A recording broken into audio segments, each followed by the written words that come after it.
नमस्कार. आजच्या आपल्या गोष्टीचे नाव आहे श्री दत्त गुरूंनी गोरक्षनाथाच्या सिद्धीचे गर्वहरण कसे केले. गोरक्षनाथांना स्वतःच्या सिद्धी सामर्थ्याचा गर्व होता. त्या गर्वाचे परिहरण करण्यासाठीच ही दत्त भगवानांची योजना असावी की जेणेकरून त्यांची भेट व्हावी आणि त्यातून त्यांचे प्रबोधन करून त्यांना अहंकारविरहित सिद्ध बनवावे.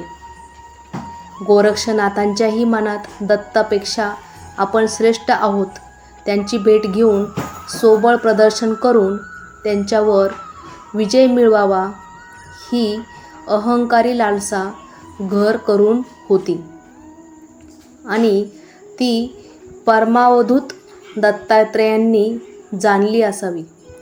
म्हणूनच हा प्रसंग घडविला असावा.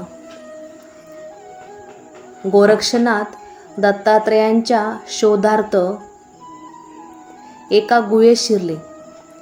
तिथे त्यांना जटाधारी उन्मत्त पिशाचवत व्यक्ती बसलेली दिसली. गोरक्षनाथ पण तिथेच एका शिळेवर बसले. मध्यान्ह समय भिक्षेची वेळ झालेली म्हणून त्यांनी खांद्यावरून झोळी उतरवली. तोच ती उडून अदृश्य झाली आणि स्वादिष्ट भिक्षान्नाने भरून परत आली. शिष्टाचार म्हणून गोरक्षनाथांनी त्या व्यक्तीस विचारले, आपण काही घेणार का? तेव्हा ती व्यक्ती म्हणाली, मी केवळ गोदुग्धच घेतो. तेव्हा येथे आपणास कोण दूध देते असे गोरक्षनाथांनी विचारताच या कमंडलूतूनच दूध मिळते. कोणी ना कोणी आणून देते किंवा कमंडलूच दूध आणण्यास जातो. गोरक्षनाथांनी त्या सिद्धाची गंमत करावी म्हणून विचारले, बघू तुमच्या कमंडलूत किती दूध आहे? कमंडलू उचलून पाहिले तर आत ताजे दूध भरलेले होते. तेव्हा त्या सिद्धाच्या सिद्धी सामर्थ्याची मर्यादा, ताकद, सीमा किती आहे ते परीक्षावे म्हणून त्यांनी, आपण मला माझे पात्र भरून गोदूध भिक्षा देणार का? असे विचारताच ती सिद्ध व्यक्ती म्हणाली, का नाही, येथील सर्व आपलेच आहे असे प्रेमपूर्वक म्हणाले. आणि गोरक्षनाथांना हेच हवे होते. ते तो कमंडलू उचलून आपल्या कटोऱ्यात त्यातील दूध ओतू लागले.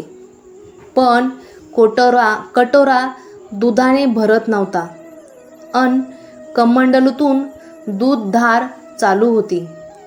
गोरक्षनाथ समजून चुकले की कमंडलू अक्षय पात्र आहे आणि त्या सिद्धाची सिद्धी प्रभावशाली आहे. त्यांनी तो तसाच ठेवला. त्या सिद्धाचा चेहरा निर्विकार होता. गोरक्षनाथांनी विचार केला की हे खरे दत्त भगवान आहेत का याची शहानिशा करण्यासाठी त्यांची परीक्षा घेऊ. ते म्हणाले, आपण लपंडाव खेळूया.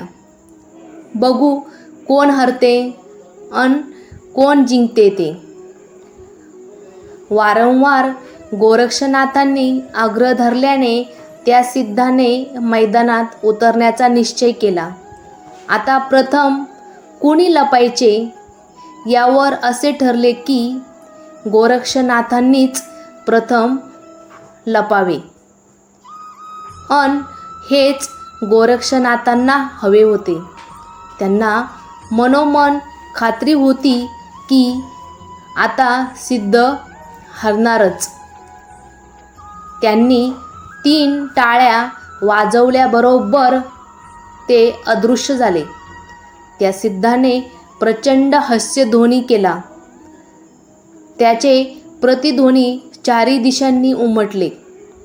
थोडा वेळ मौन धरून त्यांनी तो कमंडलू उचलला आणि त्याखालील थोडी माती काढून त्यातून एक लहानसा बेडूक काढला आणि त्याला आपल्या तळहातावर ठेवून ते हसू लागले. गोरक्षनाथ लाजले. त्यांनी बेडकाचे रूप टाकून मूळ रूप धारण करून आपला पराभव स्वीकारला. आता त्या सिद्धाची पाळी होती. तोही 3 टाळ्यांच्या आवाजाबरोबर आकाशात उड्डाण करून दिसेनासा झाला. गोरक्षनाथांनी राजहंसाचे रूप घेऊन त्याचा पाठलाग केला.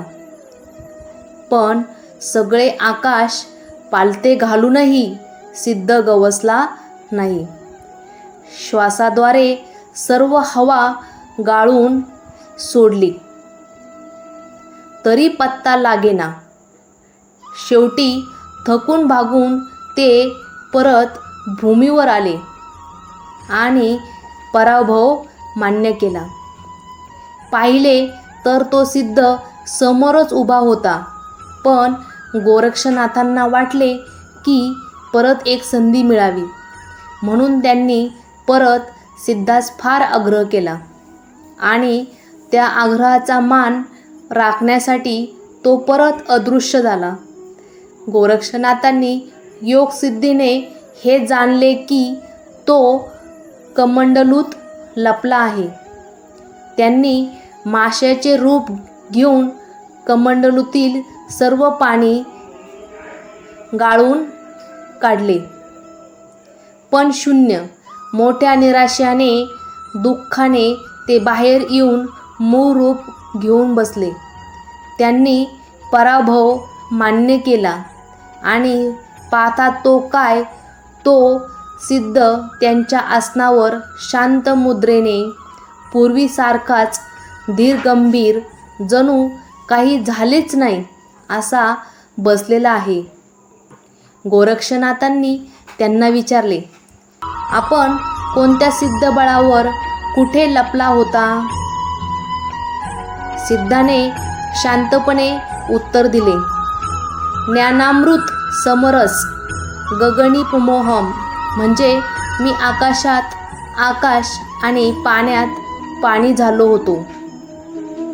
गोरक्षनाथांनी जाणले की ही समरस सिद्धी आहे आणि त्यांनी त्यांना श्रद्धापूर्वक प्रणाम केला.